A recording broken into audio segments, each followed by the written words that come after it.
ಹರೇ ರಾಮ. ಎಲ್ರಿಗೂ ನಮಸ್ಕಾರ. ನಾನು ಗೀತಾ ಸ್ವಾಮಿ ಚಾನಲ್ಗೆ ನಿಮಗೆಲ್ಲರಿಗೂ ಸ್ವಾಗತ.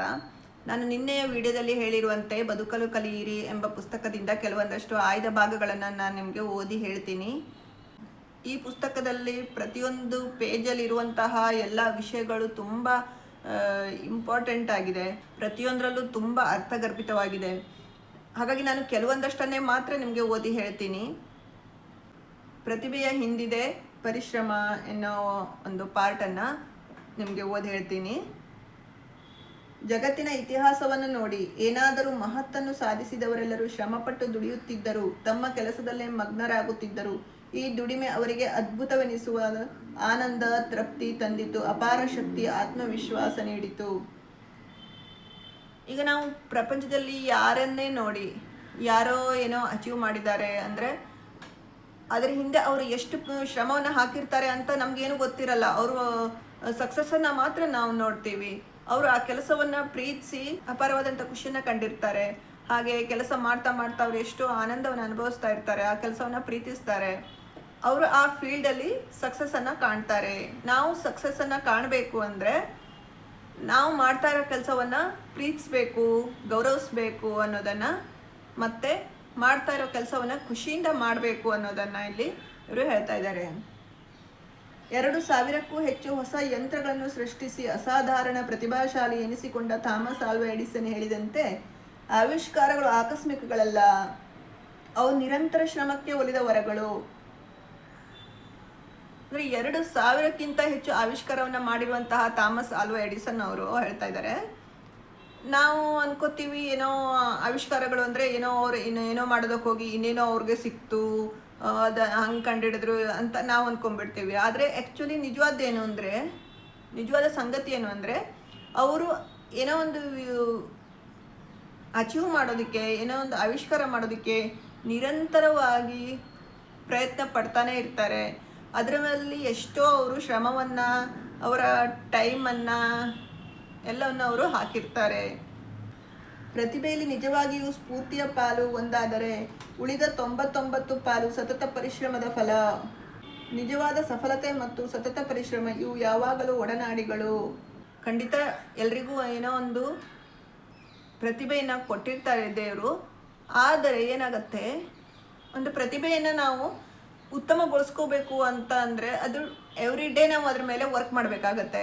ನಾವೇನು ಅನ್ಕೋತೀವಿ, ಪ್ರತಿಭೆ ಒಂದಿದ್ರೆ ಅದು ನಾವು ಸ್ಟೇಜ್ ಮೇಲೆ ಹಾಡಬೇಕು ಅಂದರೆ ಹಾಗೆ ಹೋಗಿ ಹಾಡೋಕ್ಕಾಗಲ್ಲ. ಎಷ್ಟು ನಾವು ರಿಹರ್ಸಲ್ ಮಾಡಿರಬೇಕಾಗತ್ತೆ, ನಾವು ಎಷ್ಟು ಪ್ರಾಕ್ಟೀಸ್ ಮಾಡಬೇಕಾಗತ್ತೆ ಅನ್ನೋದು ಒಬ್ಬ ಸಿಂಗರ್ಗೆ ಮಾತ್ರ ಗೊತ್ತಿರತ್ತೆ. ನಾವು ಅಂದ್ಕೊಂಡ್ಬಿಡ್ತೀವಿ ಅವರು ಸ್ಟೇಜ್ ಮೇಲೆ ಹಾಡಿದಾಗ ಅಯ್ಯೋ ಅವ್ರಿಗೆ ಅದು ದೇವ್ರು ಕೊಟ್ಟಿರೋ ವರ, ಅದು ನಮಗೆಲ್ಲ ಬರಲ್ಲ, ಹಾಗೆ ಹೀಗೆ ಅಂತ ಅಂದ್ಕೊಂಡ್ಬಿಡ್ತೀವಿ. ಆದರೆ ಶ್ರಮ ಪಟ್ಟರೆ ಅದು ಯಾರಿಗೂ ಅಸಾಧ್ಯವಲ್ಲ. ಯಾವುದೇ ಪ್ರತಿಭೆ ಇರಲಿ, ಸ್ವಲ್ಪ ನಮ್ಮಲ್ಲಿ ಪ್ರತಿಭೆ ಅನ್ನೋದು ಕೇವಲ 1% ಮಾತ್ರ ನಾವು ನಮ್ಮಲ್ಲಿರುವಂಥ ಪ್ರತಿಭೆ ಬಗ್ಗೆ ನಾವು ಸ್ಫೂರ್ತಿಯನ್ನು ಪಡಿಬೋದು. ಆದರೆ 99% ಅಷ್ಟು ಅದರಲ್ಲಿ ನಮ್ಮ ಶ್ರಮವನ್ನು ಹಾಕಬೇಕಾಗತ್ತೆ ಅಂತ ಇಲ್ಲಿ ಹೇಳ್ತಾ ಇದ್ದಾರೆ. ಸಫಲತೆ ಮತ್ತು ಪರಿಶ್ರಮ ಇವು ಒಡನಾಡಿಗಳು ಅಂತ ಹೇಳ್ತಾ ಇದ್ದಾರೆ. ಸಫಲರಾಗಬೇಕು ಅಂದರೆ ನಾವು ಪರಿಶ್ರಮ ಪಡಲೇಬೇಕು. ನಾವು ಪರಿಶ್ರಮ ಪಟ್ವಿ ಅಂದರೆ ಖಂಡಿತ ನಾವು ಸಫಲ ಆಗೇ ಆಗ್ತೀವಿ ಅಂತ. ಅವಿರತ ಪರಿಶ್ರಮದಿಂದ ಮಾತ್ರ ಅತ್ಯಂತ ಅಮೂಲ್ಯ ವಸ್ತುವನ್ನು ಪಡೆಯಬಹುದೆಂಬುದನ್ನು ನಾವು ಮತ್ತೆ ಮತ್ತೆ ನೆನಪಿಗೆ ತಂದುಕೊಳ್ಳಬೇಕು. ಹೌದು, ಶಬ್ದಕೋಶದಲ್ಲಿ ಮಾತ್ರ ಗೆಲುವು ಶ್ರಮಕ್ಕೆ ಮೊದಲೇ ಬರುತ್ತದೆ. ಅಂದರೆ ನಾವು ಜೀವನದಲ್ಲಿ ಏನಾದರೂ ಒಂದು ಅಚೀವ್ ಮಾಡಬೇಕು ಅಂದರೆ ನಿರಂತರ ಪರಿಶ್ರಮ ಬೇಕೇ ಬೇಕು. ಒಂದಿನ 2 ದಿನ ಮಾಡಿದ್ವಿ ಬಿಟ್ವಿ ಅಂದರೆ ಖಂಡಿತ ನಾವು ಅದರಲ್ಲಿ ಸಕ್ಸಸ್ ಆಗಲ್ಲ.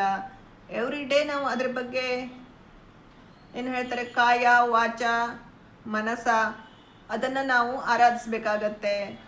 ಡಿಕ್ಷನರಿಲೇ ಮಾತ್ರ ಗೆಲುವು ಅನ್ನೋದು ಫಸ್ಟ್ ಬರುತ್ತೆ, ಶ್ರಮ ಅನ್ನೋದು ನೆಕ್ಸ್ಟ್ ಬರುತ್ತೆ. ಆದರೆ ಜೀವನದಲ್ಲಿ ಆ ಥರ ಖಂಡಿತ ಆಗಲ್ಲ. ಫಸ್ಟ್ ನಾವು ಶ್ರಮ ಹಾಕಿದಾಗ ಗೆಲುವು ಅನ್ನೋದು ಅದರ ಹಿಂದೆ ಬರುತ್ತೆ. ಶ್ರಮ ಪಟ್ಟಾಗ ಮಾತ್ರ ಗೆಲುವು ಸಿಗತ್ತೆ ಅಂತ ಇಲ್ಲಿ ಹೇಳ್ತಾ ಇದ್ದಾರೆ. ಒಂದು ಆದರ್ಶವನ್ನು, ಗುರಿಯನ್ನು ಆರಿಸಿಕೊಳ್ಳಿ, ಅದನ್ನು ನಿಮ್ಮ ಬದುಕಿನ ಉಸಿರಾಗಿ ಮಾಡಿಕೊಳ್ಳಿ.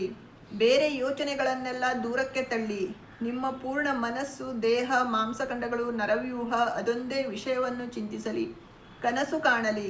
ಮಹಾತ್ಮರಾಗಲು ದಾರಿ ಅದೊಂದೇ ಎಂಬುದು ಮಹಾತ್ಮರೊಬ್ಬರ ವಚನ. ಒಂದು ಆದರ್ಶವನ್ನೋ ಗುರಿಯನ್ನೋ ನೀವು ಜೀವನದಲ್ಲಿ ಇಟ್ಕೊಂಡ್ಬಿಟ್ಟು ಅದನ್ನೇ ನೀವು ನಿಮ್ಮ ಉಸಿರಾಗಿಸ್ಕೊಳ್ಳಿ.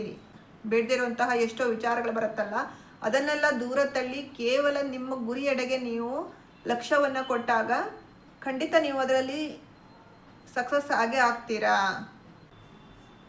ನಿಮ್ಮ ಪೂರ್ಣ ಮನಸ್ಸು, ದೇಹ, ನರ, ಮಾಂಸಖಂಡ ನೀವು ಇಟ್ಕೊಂಡಿರುವಂತಹ ಗುರಿಯ ಬಗ್ಗೆನೇ ವಿಚಾರ ಮಾಡಬೇಕು ಅಂತ ಇಲ್ಲಿ ಹೇಳ್ತಾ ಇದ್ದಾರೆ. ನಿಮ್ಮ ಗುರಿ ಮತ್ತು ನಿಮ್ಮ ಆದರ್ಶ ಯಾವುದಿದೆಯೋ ಅದರ ಬಗ್ಗೆ ಮಾತ್ರ ನೀವು ಚಿಂತಿಸಬೇಕು. ನೀವು ಲೈಫಲ್ಲಿ ಸಕ್ಸಸ್ ಆಗಬೇಕು ಅಂದರೆ ಈ ಮಾರ್ಗದಿಂದ ಮಾತ್ರ ಸಾಧ್ಯ ಅನ್ನೋದನ್ನು ಒಬ್ಬರು ಮಹಾತ್ಮರು ಹೇಳಿದ್ದಾರೆ. ನಾವು ಎಷ್ಟು ಜನ ಮಹಾತ್ಮರನ್ನು ನೋಡಿದಾಗ ಅವರು ಮಹಾತ್ಮರಾಗೇ ಹುಟ್ಟುಬಿಟ್ಟಿದ್ದಾರೆ ಅಂತ ಅಂದ್ಕೊಂಡ್ಬಿಡ್ತೀವಿ. ಆದರೆ ನಿಜವಾದ ಸಂಗತಿ ಏನು? ಮಹಾತ್ಮರಾಗಲು ನಿರಂತರ ಪರಿಶ್ರಮ ಮುಖ್ಯ, ಮತ್ತು ನಾವು ಅದರ ಬಗ್ಗೆ ಕನಸನ್ನು ಕಾಣಬೇಕು. ಒಟ್ಟಿನಲ್ಲಿ ಹೇಳಬೇಕು ಅಂದರೆ ಜೀವನದಲ್ಲಿ ಒಂದು ಗುರಿಯನ್ನು ಇಟ್ಕೊಂಡ್ಬಿಟ್ಟು ಕಾಯ ವಾಚ ಮನಸ್ಸ ನಾವು ಅದರ ಬಗ್ಗೆನೇ ವಿಚಾರ ಮಾಡಿ ಅದರ ಬಗ್ಗೆನೇ ಕನಸು ಕಂಡು ನಮ್ಮ ಗುರಿ ಅಥವಾ ನಮ್ಮ ಧ್ಯೇಯ ಏನಿದೆಯೋ ಅದರ ಮೇಲೆ ನಾವು ವರ್ಕ್ ಮಾಡೋದ್ರಿಂದ ಇವತ್ತಲ್ಲ ನಾಳೆ ಖಂಡಿತ ನಮಗೆ ಸಕ್ಸಸ್ ಸಿಕ್ಕೇ ಸಿಗತ್ತೆ ಅನ್ನೋದನ್ನು ಅವರು ಇಲ್ಲಿ ಹೇಳಿದ್ದಾರೆ. ಇವತ್ತಿನ ವಿಡಿಯೋ ನಿಮಗೆ ಖಂಡಿತ ಇಷ್ಟ ಆಗುತ್ತೆ ಅಂತ ಅಂದ್ಕೊಂಡಿದ್ದೀನಿ. ಲೈಕ್ ಮಾಡಿ, ಶೇರ್ ಮಾಡಿ, ಸಬ್ಸ್ಕ್ರೈಬ್ ಮಾಡಿ. ಧನ್ಯವಾದಗಳು.